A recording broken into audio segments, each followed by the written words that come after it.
ನೋಡಮ್ಮ, 3 ವರ್ಗದ ಜನಗಳಿರ್ತಾರೆ. ಮೊದಲನೇ ವರ್ಗದವರು ನಾನು ಹೇಳೋದನ್ನ ಕೇಳ್ತಾರೆ. ವಾಹ್, ಏನು ಅದ್ಭುತವಾಗಿ ಮಾತಾಡ್ತಾರೆ ಗುರೂಜಿ, ವಾಹ್, ದಾಡಿ ಗಿಡಿ ಬಿಟ್ಕೊಂಡು ಸಾಕತ್ತಾಗಿ ವೈಟ್ ಡ್ರೆಸ್ ಹಾಕೊಂಡು ಸಾಕತ್ತಾಗಿ ಹೇಳ್ತಾನೆ ಕಣೆ. ಅಂದರೆ ಇವರು ಟೇಸ್ಟ್ ನೋಡೋರು ಅಷ್ಟೇ. ಕಾಫಿ ಹೆಂಗಿದೆ, ಟೀ ಹೆಂಗಿದೆ, ಇಡ್ಲಿ ಹೆಂಗಿದೆ, ಚಪಾತಿ ಹೆಂಗಿದೆ, ಟೇಸ್ಟ್ನ ಎಂಜಾಯ್ ಮಾಡ್ತಾರೆ. ಟೇಸ್ಟ್ ಬೇಕಷ್ಟೇ ಇವ್ರಿಗೆ. ಅದರಿಂದ ಅದನ್ನು ತಿಳ್ಕೊಳ್ಳೋದಾಗಲಿ, ಅರ್ಥೈಸ್ಕೊಳ್ಳೋದಾಗಲಿ, ಅಳವಡಿಸ್ಕೊಳ್ಳೋದಾಗಲಿ ಖಂಡಿತವಾಗ್ಲಿ ಇಲ್ಲ. ಇವರು ಮೊದಲನೇ ವರ್ಗದವರು. ಎರಡನೇ ವರ್ಗದವರು ನಾನು ಹೇಳಿರೋದನ್ನು ಕೇಳಿ ಅರ್ಥ ಮಾಡ್ಕೊಳ್ಳೋದಕ್ಕೆ ಪ್ರಯತ್ನ ಪಟ್ಕೊಳ್ತಾರೆ. ಪ್ರಯತ್ನ ಪಟ್ಟು ಅವ್ರಿಗೆ ಅರ್ಥ ಆಯಿತು, ಅದರಲ್ಲಿ ಸತ್ವ ಇದೆ, ಮಹತ್ವ ಇದೆ ಅಂದರೆ ಅದನ್ನು ಅಳವಡಿಸ್ಕೊಳ್ತಾರೆ.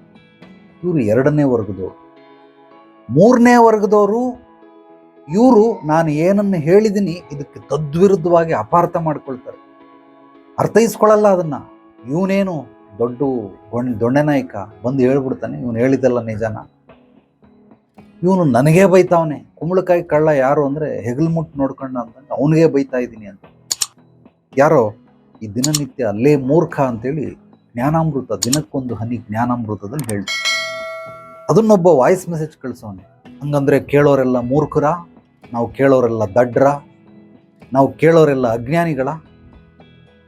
ನಾನು ಎಲ್ಲೂ ಕೇಳೋರು, ನನ್ನ ವಿಡಿಯೋಗಳನ್ನು ನೋಡೋರು, ಕೇಳೋರು, ಓದೋರು ಇವರೆಲ್ಲ ದಡ್ರು, ಮೂರ್ಖರು, ಅಜ್ಞಾನಿಗಳು ಅಂತ ಹೇಳಲಿಲ್ಲ. ಆದ್ರೆ ಅವನು ಆ ರೀತಿ ಅಪಾರ್ಥ ಮಾಡ್ಕೊಂಬಿಟ್ಟು ಲೇ ಮೂರ್ಖ, ದಡ್ಡ, ಅಜ್ಞಾನಿ ಅಂತ ನನಗೆ ನಾನು ಹೇಳ್ಕೊಳ್ತಾ ಇದ್ದೀನಿ. ಲಾಸ್ಟಲ್ಲಿ ಈ ರೀತಿ ಅಭಿಪ್ರಾಯಗಳನ್ನು ತಿಳಿದುಕೊಳ್ಳಬೇಕು ಕಣೋ ಚಿತ್ತಚೇತನ.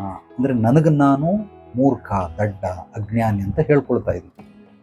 ನನ್ನ ಜೊತೆ ನಾನು ಮಾತಾಡ್ತಾ ಇರೋದನ್ನು ನಿಮಗೆ ಕಾನ್ವರ್ಸೇಷನ್ ಆಗಿ ಕೊಟ್ಟಿದ್ದೀನಿ. ಈಗ ಸಿನಿಮಾದಲ್ಲೆಲ್ಲ ಸ್ಕ್ರಿಪ್ಟ್ ಬರೀತಾರೆ, ಇದು ಹೀರೋ ಡೈಲಾಗ್, ಹೀರೋಯಿನ್ ಡೈಲಾಗ್, ಇದು ಸೈಡ್ ಆಕ್ಟರ್ ಡೈಲಾಗ್ ಅಂತ ಬರೀತಾರೆ. ಅವ್ರವ್ರು ಯಾವ್ಯಾವುದನ್ನು ಬರೆದಿರ್ತಾರೆ ಅದನ್ನು ಅವ್ರು ಮಾಡಬೇಕು. ಅದೇ ರೀತಿ ನನ್ನ ಪಾತ್ರಗಳನ್ನು ನಾನು ಮಾಡ್ತಾ ಇದ್ದೀನಿ, ಅದನ್ನು ನಿಮಗೆ ಹೇಳ್ತಿದ್ದೀನಿ. ಆ ಪಾತ್ರ ಮಾಡೋ ನಿಜವಾದರೂ ಕ್ಯಾರೆಕ್ಟರು ಹೀರೋಗಿದೆಯಾ? ಇಲ್ಲ, ಹೀರೋನೇ ಬೇರೆ, ಆ ಪಾತ್ರನೇ ಬೇರೆ.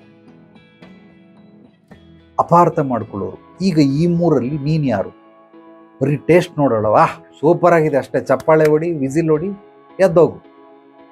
ಎಲ್ಲಿವರೆಗೂ ಅಲ್ಲಿ ಕುಂತಿರ್ತಿ ಅಲ್ಲಿವರೆಗೂ ಮಾತ್ರ ಅದು ನಿನಗೆ ಹೆಚ್ಚಲ್ಲಿರುತ್ತೆ. ನೀನು ಅದರಿಂದ ದೂರ ಹೋಗಿದ ತಕ್ಷಣ ಎಲ್ಲ ಮರ್ತೋಗ್ಬಿಡ್ತೀವಿ. ಅದೇನು ಉಪಯೋಗಕ್ಕೆ ಬರಲ್ಲ. ಅದನ್ನು ತಿಳ್ಕೊಳ್ಳೋದು ಇಲ್ಲ, ಅರ್ಥ ಮಾಡ್ಕೊಳ್ಳಲ್ಲ, ಅಳವಡಿಸ್ಕೊಳ್ಳೋದಿಲ್ಲ.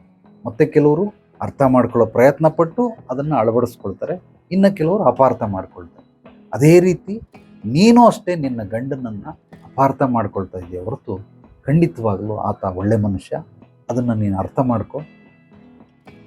ನಿಮ್ಮ ಪ್ರಾಬ್ಲಮ್ಗಳನ್ನ ನೀವೇ ಸಾಲ್ವ್ ಮಾಡ್ಕೊಳ್ಳಿ. ಇನ್ನೊಬ್ಬರು ಬಂದು ಸಾಲ್ವ್ ಮಾಡ್ಕೊಳ್ಳೋ ಅಷ್ಟು ಇಟ್ಕೊಂಬೇಡಿ. ಕುಂತು ಮಾತಾಡಿ, ಮುಕ್ತವಾಗಿ ಮಾತಾಡ್ಬಿಟ್ಟು ಕೇಳಿ ನೋಡು. ನನ್ನ ಪ್ರಕಾರ ಇಬ್ಬರ ಜೊತೆನೂ ಮಾತಾಡಿದ್ದೀನಿ. ನಿನ್ನ ಗಂಡ ಕರೆಕ್ಟಾಗಿದ್ದಾನೆ, ನೀನು ಅಪಾರ್ಥ ಮಾಡ್ಕೊಂಡಿದ್ವಿ. ಮೊದಲು ನಿನ್ನ ತಲೆಯಿಂದ ಅದನ್ನು ತೆಗೆದ್ಬಿಡಪ್ಪ.